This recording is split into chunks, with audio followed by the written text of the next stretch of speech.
Hi, I'd like to welcome everyone back to the latest episode of the Level Coffee Club. And today we'll be talking to Lisa Hopkins, the Facebook stalker who recruits all of our new riders. Welcome, Lisa. Hi, Dale. Thanks for that introduction. Facebook stalker. If only you knew.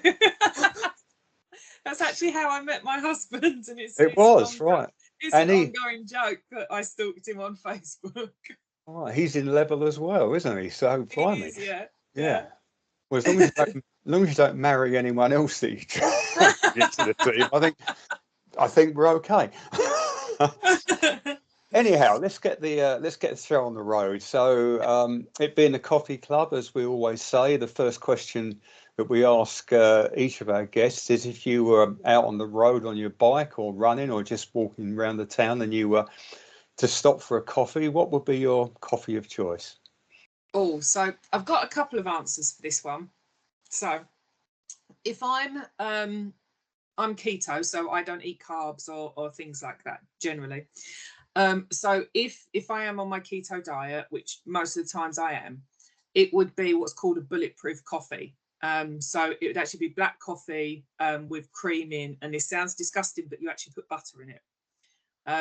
It's really, really nice. It's really nice. That's actually my breakfast that I have every morning. If I'm not on keto, if I'm having a blip with life and I need the carbs and the cake and the pasta, then it would be probably a cafe latte. So Cafe latte. yeah. I'm intrigued on this first one. So when you put the butter in the coffee, does it float initially? No, it does. Yeah. So an actual a proper bulletproof coffee is coffee, and then I usually put collagen in with it as well, and then coconut oil and butter. So a tablespoon of coconut oil and a tablespoon of butter, and you mix it up, let it melt, and you do half a cup, and then I whiz it. And you would think that it doesn't mix, but it actually does. I can't explain how it does, but I whiz that up and then top it up with the hot water. And it's just one of those. Is kind of like a bit of a meal replacement. So I don't eat in the morning, but I mean that has probably 250 to 300 calories in it. And it's just obviously keto is more about fats, is getting fats into your body, so you're fueled by fat instead of carbs. That's a whole nother conversation. But yeah, so normally it would be a bulletproof coffee, but if I'm being naughty, then yeah, a cafe latte. Well, I've never heard of a bulletproof coffee, but it does sound like the type of thing that if you were at a cafe and you're out on the road and your chain was sounding a bit dry, you could just take a little bit out and grease up your Absolutely. chain with it. Excellent, right? God knows what it does to your insides. So let's move on from that. How did you come into cycling in the first place then? So funnily enough, I actually hated cycling when I was younger, and into my teens and into my 20s. And it was only really, I think, I started to get into wanting to do triathlons. Um, and the triathlons that I had in mind, which I did actually enter, were on closed roads. So, and I don't like riding out on in real roads.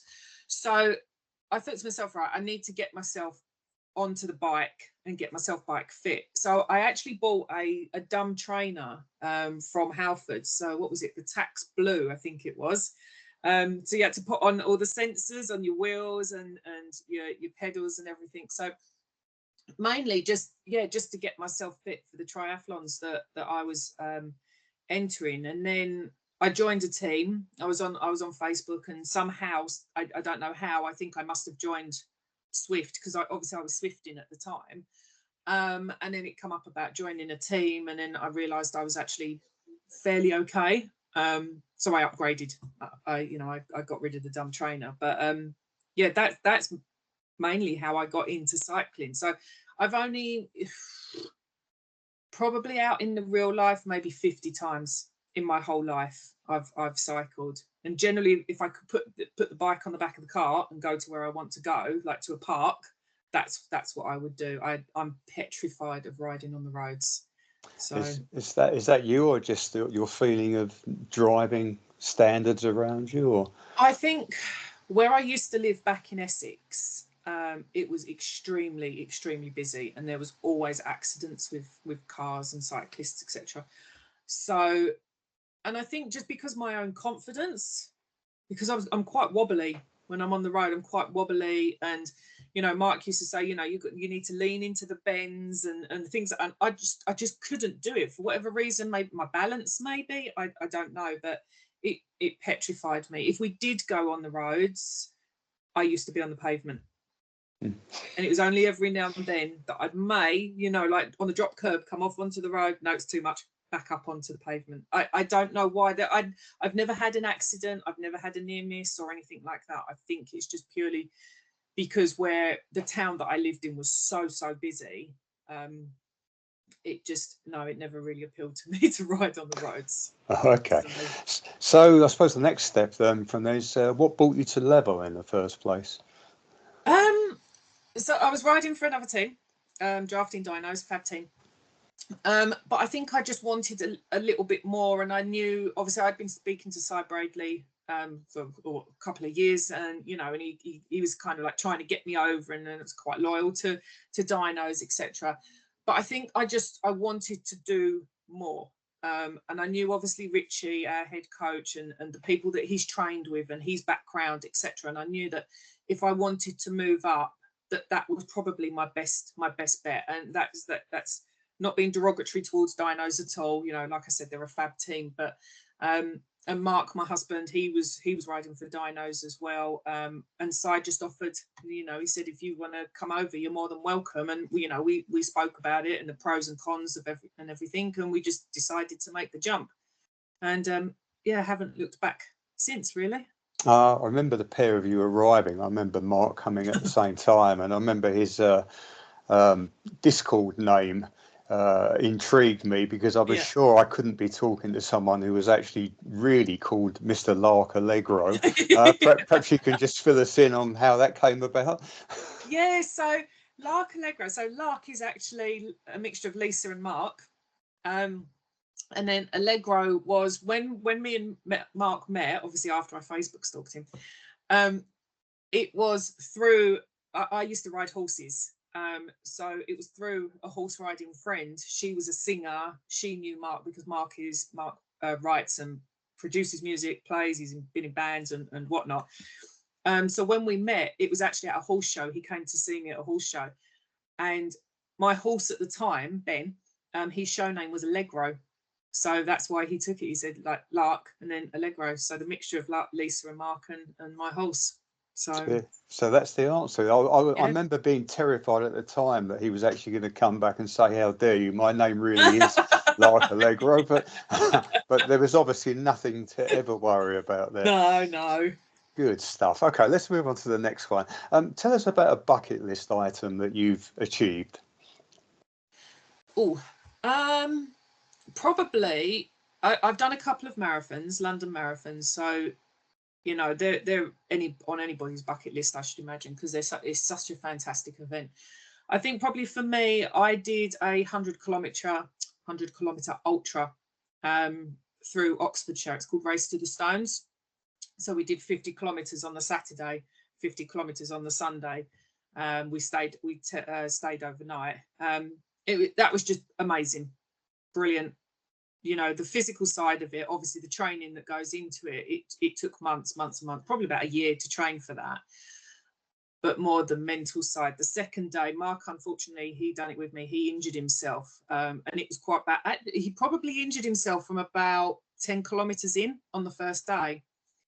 So it took us ages because he could only walk. So that took quite a long time. And then obviously when I saw him on the Sunday morning, we woke up and I had to look at his ankle and it was just black and swollen. I was like, no, you're going home. So I sorted out a taxi for him to go back to the hotel. And then I carried on the second day. And it was funny because there was a guy in front of me called Mark, and he was running at my pace. So I just tailed him. I was drafting him. So, and then in the end, after about half an hour, he said, are you just going to come up and run by the side of me and we can talk? So that was it. So we ended up just running for the rest of the race. I think it was probably from about 60 kilometers onwards. We just, I'll say run, shuffled at that point. But the mental side of it, difficult. So that's pretty Really, close. really. Just my basic maths, that's pretty close to doing 2 back-to-back marathons then. Yeah, so Yeah. in kilometers, that's, let's just say it's 42 kilometers is a marathon.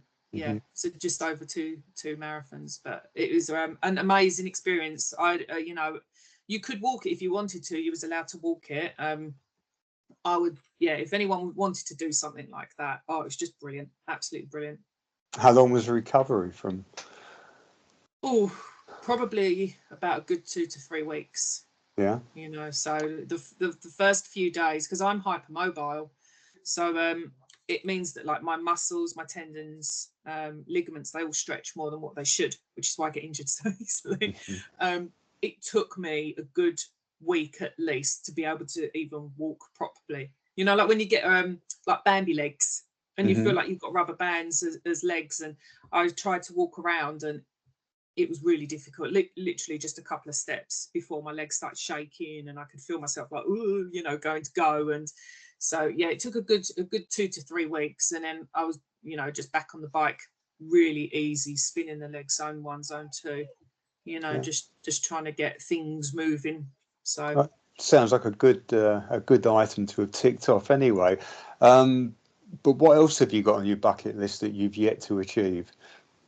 So running wise, nothing. I'm not allowed to run anymore just because of ongoing injury with my knee.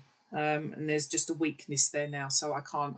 I've been strongly advised by my osteo and a consultant not to run anymore, so I'm taking advice on that. Cycling wise, I think for me, I would like to get up to, assuming my knee's okay, I would like to get up to Cat B by the end of next year. So at the moment, I'm Cat D. When I came over to level, I was Cat C.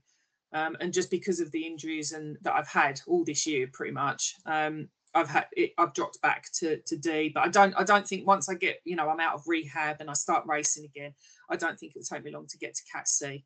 And then yeah, I'd like to get to Cat B by the end of next year. I think one other thing I'd like to do, which I know Richie, yourself, and some of the other ladies are really involved in, is trying to grow the ladies side of level. You know, that's for me is something we really need to push on. Yeah, I think we've had some good success so far this year, but yeah, if we can keep that going, that's something worth aiming for. Good. Yeah. Okay, so let's change tack completely, and let's say if you were to host a dinner party, which would be the 3 guests that you would invite to that? So, a silly answer. Most people might not know this, but I love WWE wrestling. So I watched wrestling when I was probably from about 8 years old. So I'm 44 now. Back when it was WWF. So, you know, all of like Hulk Hogan, the Ultimate Warrior, Bret the Hitman Hart, Randy Savage, people will know that if you're a wrestling fan. So I think for me, the 3 that I would invite would be The Rock, so Dwayne Johnson, everybody knows him. Another wrestler called Stone Cold Steve Austin. He's also gone into acting, so people may know him from The Expendables and things like that. And probably Hulk Hogan, because he's just like a legend.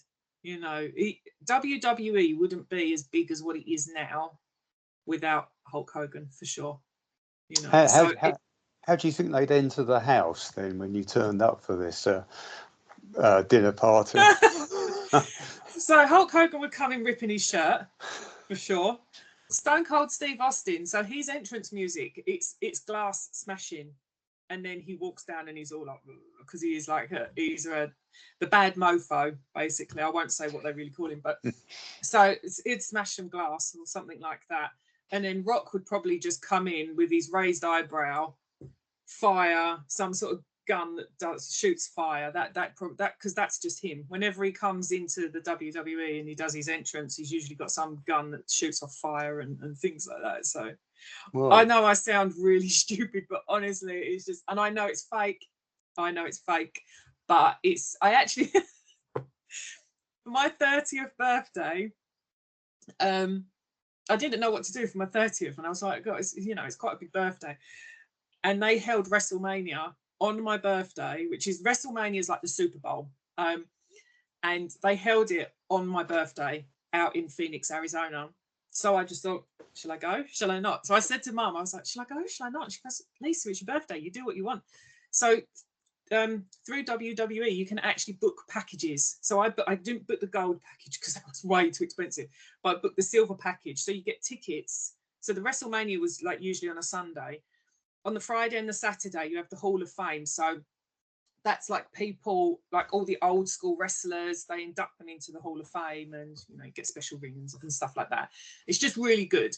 And then you get like where you can do meet and greets, and it just, there's probably about 5 days worth of events that lead up to. So I had tickets to all of those. They put you up in a hotel. So I was in Hilton Hotel out in Phoenix. And it was amazing. Absolutely. To be honest, barring my wedding, I don't think there's anything I've ever done that's probably topped that. Because you think, like, I'm at Heathrow, we're in a jumbo jet filled with wrestling fans. And you know, 8 hours or however long it was to fly over to Phoenix. It was amazing, absolutely amazing. Just the best time of my life. And then my flights got cancelled because that's when BAA went on strike. So I ended up staying out there for another week. Lucky I had all my cards with me. Yeah. So, but it was just amazing. Best experience of my life. I mean, you know, they keep saying they're going to bring WrestleMania over to England, and if they do, I said to Mark, we're going. We're going full, no expenses spared. You know, it's just brilliant. Absolutely love it. Well, that sounds like a bit of a spectacular dinner party. The clearing up afterwards will probably be interesting. But Yeah. Anyway, let's move on to the next question. So, if you were stuck in the Watopian desert, what 3 items would you take with you in your rucksack? I was thinking about this. Penknife. Can never go wrong with a penknife. So many different uses. My phone, because obviously I still need to recruit whilst I'm stuck. Yeah. Probably, no, I was going to say water, but then you're in the Watopian desert. Oh, Watopian desert. Yeah. Water. Because if you're in the desert, you're going to need water. If you was just stuck in Watopia in general, you know, I could get water from one of the streams or the fountains. But yeah, if I'm in the desert, no, bottle of water. Never ending bottle of water. Never ending bottle of water. Yeah. Okay. Keep your penknife clean in that case. Yeah. Okay. All right. So let's move on to some more quickfire questions. What's your favourite city in the world?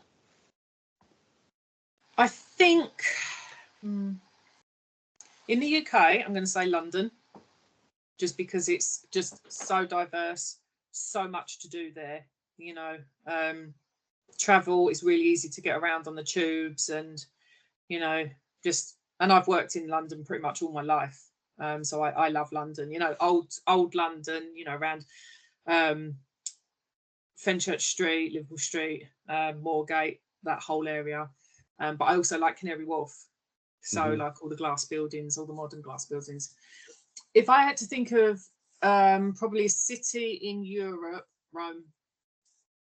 Just amazing, absolutely amazing. Blows my mind whenever I've only been there once, and I'd like to go again with Mark. But you know, when you're walking around the Colosseum and you've still got all the cobbled streets, and you think like, who has walked on these streets thousands of years ago? It just blows my mind.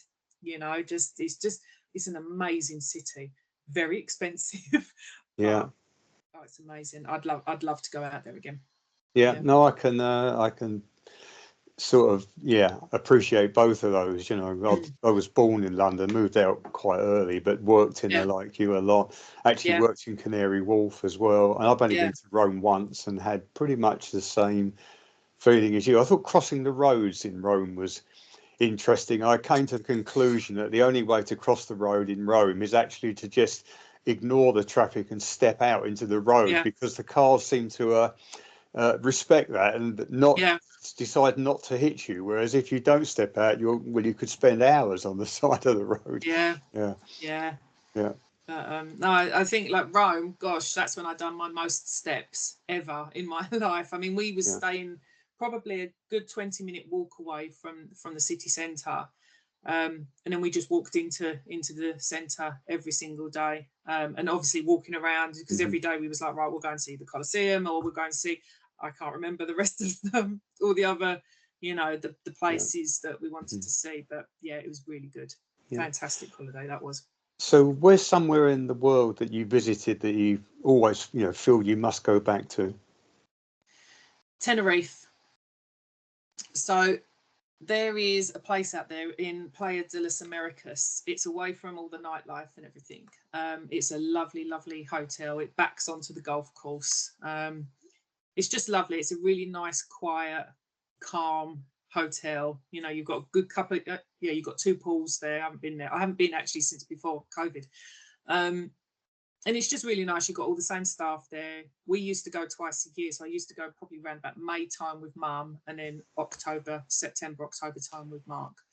And I just love it out there. And we've always said, if we come into a bit of money, we'd like to buy a property out there, because it's just lovely. You've got the nightlife if you want it. You've got the clubs and the bars and everything, which is, you know, a good 10 minutes walk away. But you've also got, you know, this side, the really nice restaurants and family restaurants and things like that. So you've got the best of both worlds. And 10 minutes that way, you hit the beach, and the beach is lovely. It's really nice and clean. It's fantastic. The sea's lovely. So yeah, it's a nice place. It's the scene of my longest ever mountain climb, from the coast to the top of Mount Taylor, which is oh wow. which is quite an experience. It's a long way up, and it's a long way down as well. So okay, I can appreciate that one. Okay, so moving on then, if you were out for dinner at a restaurant of your choosing, what item would you have off the menu? It will always be steak. I love steak. My family is a massive meat eating family, so it'll always be steak. But I'm one of these people that I'll always have a look at the menu beforehand, and I'll choose my dessert first, and then I'll plan my meal around the dessert. So if I'm going for a full-on massive large piece of cake, I'll have a smaller dinner. So, small steak. Well, of course, smallish.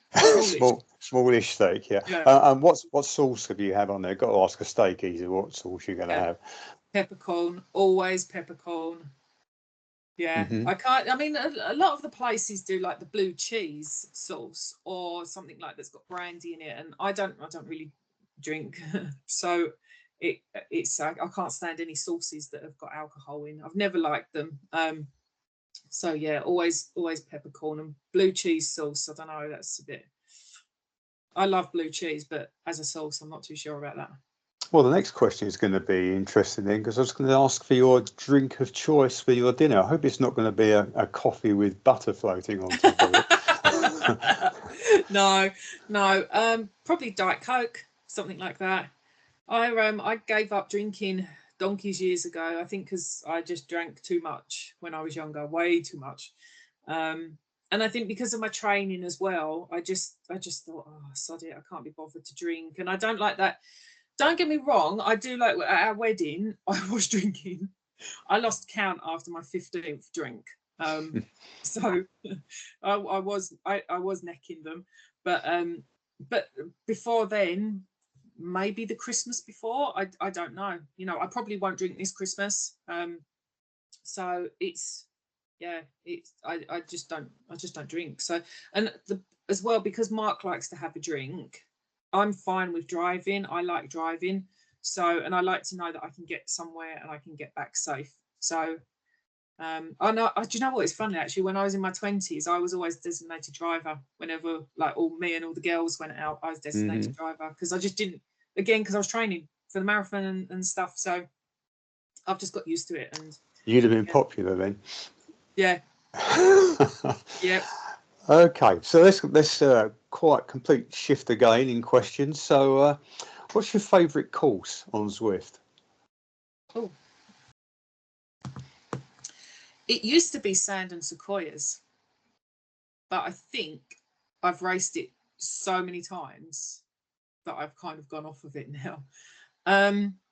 I like Neokio, the colour side of Neokio, because I know you've got I don't know if I pronounce this right, Urikazi, which I think is when it's the coastal one where it goes up into the countryside. Yeah. So yeah, probably like Neokio. You know, to be honest, there's good courses in every world. You know, bar in France. I don't like those courses. I I was racing once in ZRL, and we was on the Champs-Élysées. Whenever I say Champs-Élysées, I think of Delboy. Champs-Élysées. Sorry. Yeah, we was on the Champs-Élysées, and we was coming up to you know, you've got the sprint on the incline. Yeah. And it was like it was the last sprint up, and we was finishing on you know, on that banner. And side note, I suffer from something called vocal cord disorder. So basically, if I push really hard and I can't get enough air in and breathe, my throat muscles spasm and they close. Do they? So I can't breathe. So I have to be really careful, like at the start line. If I'm, you know, I can't go like mad out of the start line. And on sprints, I have to be really, really careful. And the breathing exercises I have to do. So if you look at some of my streams on my YouTube, you'll see me doing like a duck face, because I'm actually trying to loosen up my throat muscles. But anyway, and we was coming up to this last sprint, and I think I was first. I was in first, right? Because I'm really competitive, super competitive. And I'm like, right, I can, and I'm going, and like, and I literally passed out for a split second, woke up again, across the line. I was in sick, gutted, absolutely gutted. So I don't like, if ever I go through companion, like, and I'm like, oh, what race, Champs-Élysées? No.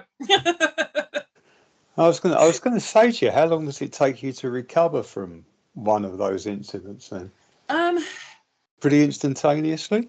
Pretty much, yeah, because what I have to really back off, and what I have to do is like, I'm gonna have to stretch my chin out like as far as it can go, and you'll feel it pulling.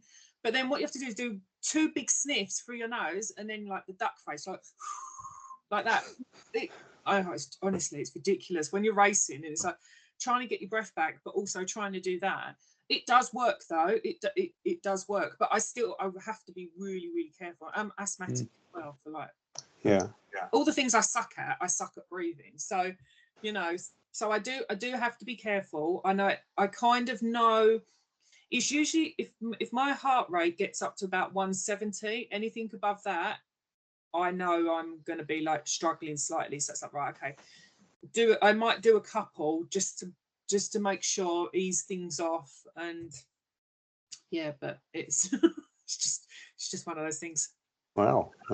Learned something there. Never heard of it before. Doesn't do you know what? Neither had I, until I mentioned it when, like, in my other team, and I ended up going back to the doctors about it because I was on my maximum asthma medication, and I was like, I think one race I ended up taking like 6 double puffs, and I'm thinking that's ridiculous in 40 minutes, absolutely ridiculous.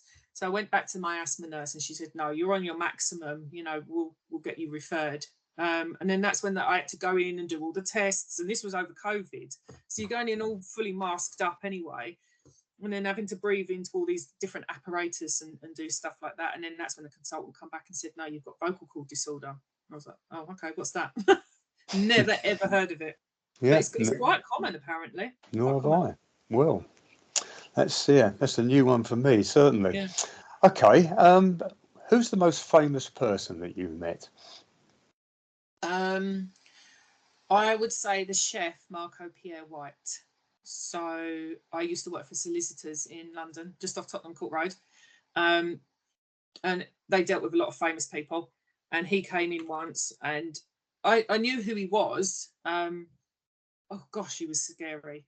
He was really scary. I must have been, I don't know, like 19, 20, you know. So and I just remember this guy walking in, like the size of a house, really intense kind of guy. And he just walked straight into this other office, and I had to go in with my, you know, my little tray of teas and coffees and little pots of sugar and so on. I was just like shaking like anything, and I kind of just put it down on the table and legged it. So you've no idea why he was there? No. Obviously something he's done or said. So it was. Yeah. But we used to have like I don't know if you remember Martine McCutcheon. Oh yeah, Martine McCutcheon.